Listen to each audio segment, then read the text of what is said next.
अवस्था किंवा त्याची आर्थिक अवस्था जर बघितली तर नक्कीच मला असं वाटतं की काही दिवसांनी शहरामध्ये काहीतरी विचित्र प्रकारची परिस्थिती बघायला मिळेल. कारण छोटे व्यापारी जे आहेत त्या छोट्या व्यापारीला कुठल्या गोष्टीला आज प्रशासन, महापालिका आयुक्त असतील, प्रशासन विभागीय आयुक्त असतील, कलेक्टर असतील, ज्या पद्धतीने लॉकडाऊन हे जे काही चाललंय, एकीकडे ते म्हणतात लॉकडाऊन करा, 8 वाजता बंद करा, 11 वाजता बंद करा, दुपारी बंद करा, यांना येऊ देऊ नका, त्यांच्यावरती रेड केली, यांना सील केलं. आणि सगळ्यात महत्त्वाचं म्हणजे महापालिकेच्या वतीने आज मालमत्ता वसुली जोरात चालू आहे. मालमत्ता वसूलधारीने म्हणून त्याचा अधिकारी येतो आणि त्याला सील करतो. थोड्या वेळाने त्या ठिकाणी MSCBचा अधिकारी येतो आणि तो म्हणतो वीज बिल भरलेलं नाही, तो सील करतो. आणि नंतर त्या व्यापाऱ्याला जेव्हा विचारतो आपण तेव्हा तो म्हणतो मला बँकेतनं फोन आलेला आहे, माझे हप्ते भरलेले नाही म्हणून मी परेशान आहे. आणि तिसरीकडे चौथीकडे त्याचा जो तिथला कामगार आहे तो कामगार त्याला म्हणतोय की साहेब मला ऍडव्हान्स पेमेंट द्या, मला घरात खर्चाला पैसे देत, तो त्याला पगार कुठून देणार. म्हणजे हे जे काही आर्थिक चक्र आज संपूर्ण शहरामध्ये विस्कळीत झालेलं आहे. मला असं वाटतं की प्रशासनाने ह्या गोष्टीचा विचार करावा. मागे कधीतरी बँकेचे हप्ते बंद झाले होते, तसे जर कमीत कमी तुम्हाला जर लॉकडाऊन करायचं तर ह्या सगळ्या गोष्टींचा विचार करून ह्या व्यापाऱ्यांची, लोकांची, शहरातल्या नागरिकांची काय अवस्था ही बघा. एकीकडे दवाखान्यामध्ये जे हाल होत आहेत, बेड मिळत नाही ते वेगळेच आहे, पण ह्या ज्या मानसिक गोष्टींमुळे सगळे आज परेशान आहेत. मला असं वाटतं की प्रशासनाने ह्या गोष्टींचा विचार करावा. महानगरपालिकेने मालमत्ता कर, पाण्याचा कर, जो काही कर वसुलीची जी सक्ती लावली आहे ही सक्ती ताबडतोब बंद झाली पाहिजे. MSCBने जे सक्तीने आज वीज तोड सुरू केले, सगळ्यांचे MSCBचे कनेक्शन बंद करणं सुरू केलेलं आहे, हे त्यांनी थांबवलं पाहिजे. कारण हे जर कुठेतरी थांबलं नाही तर मला असं वाटतं की येत्या पुढच्या काळामध्ये शहरातली परिस्थिती अतिशय भयंकर आणि भयावह राहणार आहे. आता तरी प्रशासनाने डोळे उघडले पाहिजे आणि कुठेतरी लोकांना दिलासा दिला पाहिजे. तिन्ही अधिकारी नियोजन करण्यात या ठिकाणी फेल गेले आहेत का? तिन्ही अधिकाऱ्यांच्या जागी दुसरे अधिकारी आणावेत का? म्हणजे घराची परिस्थिती लीड होईल, काय वाटतं तुम्हाला? आपण एक चांगला प्रश्न विचारला.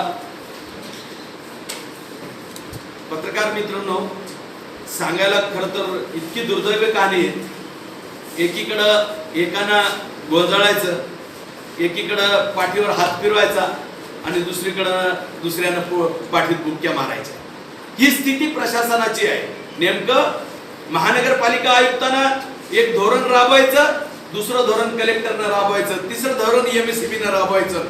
एकीकडे लॉकडाऊन करायचंय, व्यवसाय बंद करायचे आणि मुस्कटदाबी यांनी ती करायची मालमत्तेच्या माध्यमातून, वीज तोडणीच्या माध्यमातून. म्हणजे हे नेमकी कोणत्या भूमिकेने यांचा समन्वय आहे का? जेव्हा तुम्ही लोकांना लॉकडाऊन सांगता, लॉकडाऊन मध्ये एकीकडे लोक त्रस्त असताना तुम्ही कोरोनाच्या काळात त्रस्त राहण्याच्या ऐवजी तुम्ही टॅक्स वसुली करण्याकरता दुसरं टेन्शन लोकांना तयार करतात. एक तर लोक बँकेच्या कर्जामुळे खरं तर हवालदिल झालेले, खचलेले. येणाऱ्या काळात मला भीती वाटते की जितक्या आत्महत्या होतील या प्रशासनाच्या डोक्यावर फुटणार आहे आणि प्रशासन त्याला जबाबदार राहणार आहे. आर्थिक घडी इतकी विस्कळीत झालेली आहे आणि त्याच्यामुळे ज्या ज्या आत्महत्या यापुढे होतील याला फक्त प्रशासन जबाबदार असते.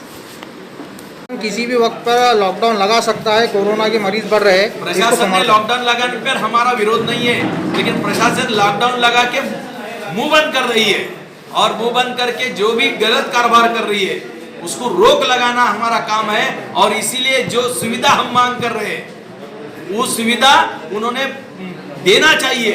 लॉकडाउन लगा के ये बंद नहीं होगा. जो सुविधा उपलब्ध नहीं है मरीजों के लिए वो पहले उपलब्ध करना चाहिए, उसी के लिए ये आवाज है.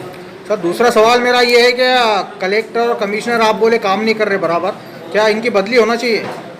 मैं उनके बदली का ये रखना नहीं चाहता हूँ, लेकिन सरकार ही काम नहीं कर रही है तो प्रशासन क्या काम कर रही है? प्रशासन के ऊपर सरकार का वचक नहीं रहने की वजह से अधिकारी पिछले साल जैसे काम करे थे वैसे काम ये साल नहीं कर रहे हैं. इसलिए मृत्यु दर कोरोना का बढ़ गया है और ये शहर के लिए ठीक नहीं है. तो प्रेस कॉन्फ्रेंस बीजेपी की ओर से ली गई है, इसमें डिमांड क्या है प्रशासन से और सरकार से? भारतीय जनता पार्टी संभाजीनगर की ओर से जो आज सभी अभी हमने मान्यवरों ने प्रेस बुलाई है, जिसमें हमारे OBC मोर्चा के प्रदेश के सचिव भगवान घाडापुरे जी, राजू शिंदे, प्रमोद जी राठौड़, सिमल राजूकर, शिवाजी धानगे, राजेश जी मेहता, हम सभी शहर के पदाधिकारियों ने व्यथित और चिंतित होते हुए हम बार बार जिलाधिकारी, मनपा आयुक्त और विभागीय के आयुक्त इनको बार बार अनुरोध किया है कि शहर की परिस्थिति दिन बे दिन बेहतर होती जा रही है, कोरोना का फैलाव ज़्यादा होते जा रहा है, उसमें प्रशासन पिछले साल में जो स्थिति में काम किया था और जिस नियोजन के स्वरूप से काम किया था उस नियोजन के स्वरूप से काम हो रहा नहीं है। एक तरफ प्रशासन अपना जनता का अलबेल चल रहा है, इस तरीके से प्रदर्शन कर रही है, और दूसरा जिस हॉस्पिटल में जाओ वहाँ बेड है, बेड नहीं है, जहाँ बेड नहीं है वहाँ वेंटिलेटर है, जहाँ वेंटिलेटर है वहाँ बेड नहीं है, कई जगह ऑक्सीजन नहीं है, औषधा की पुरवठा नहीं है, औषधि मिल रही नहीं, इंजेक्शन मिल रहे नहीं है, और ऐसे दरम्यान लोगों की संख्या बढ़ती जा रही है। और इस दरम्यान कोई नियोजन कभी जिस जगह जहाँ जहाँ पेशेंट एडमिट है वहाँ जगह पानी नहीं है, नाश्ता नहीं है, टॉयलेट की तक व्यवस्था नहीं है, लेडीज और जेंट्स टॉयलेट एक ही है और एक ही जगह उन्हें जाना पड़ता है। ये सब त्रस्त हुए नागरिक बात नहीं कर सक रहे। इसमें खाजगी हॉस्पिटलों ने जो भ्रष्टाचार चालू किया है, खाजगी हॉस्पिटल बेशुमार लूट कर रही है उसमें, और देखे जाए ये ऐसे हवा परिस्थिति में एमएससीबी ने जो बीज खंडनी का काम चालू किया है और 20% ब्याज लगाकर बिल वसूल करने का जो काम चालू किया है, वो एक तरह से पब्लिक को मार करने का काम चालू कर रही है। दूसरी तरफ महानगर पालिका आयुक्त टैक्स वसूली करने का काम कर रही है, टैक्स बढ़ा बढ़ा के लगाकर टैक्स लेने का काम कर रही है। तीसरी तरफ पानी पुरोठा योजना पूरी विस्कलित हो चुकी है, पानी पुरोठा 6-6 दिन 7-7 दिन लोगों को पानी मिल रहा नहीं है। ऐसे परिस्थिति में हवालदिल अवस्था में लोग अपना गुजारा कर रहे हैं और प्रशासन मस्त हाल में है। प्रशासन की कोई चिंता नहीं है, क्योंकि सरकारी जहाँ रोम शहर जल रहा था उस शहर का नेता वायलिन बजा रहा था, उसके जैसी अवस्था इस शहर की हो रही है कि एक जगह अपनी मौज मस्ती में कुछ लोग लगे हैं, कुछ लोग लूटने में लगे हैं और कुछ लोग मुंह बंद करने में लगे हैं। ऐसा प्रशासन का कारोबार देख के ये आवाज भारतीय जनता पार्टी का नहीं है, ये जनता का आवाज है, उसको दबाने की कोशिश चल रही है। फिर भी जनता के आवाज के लिए भारतीय जनता पार्टी ने ये प्रेस की। सर मेरा सवाल ये है कि प्रशासन किसी भी वक्त पर लॉकडाउन लगा सकता है?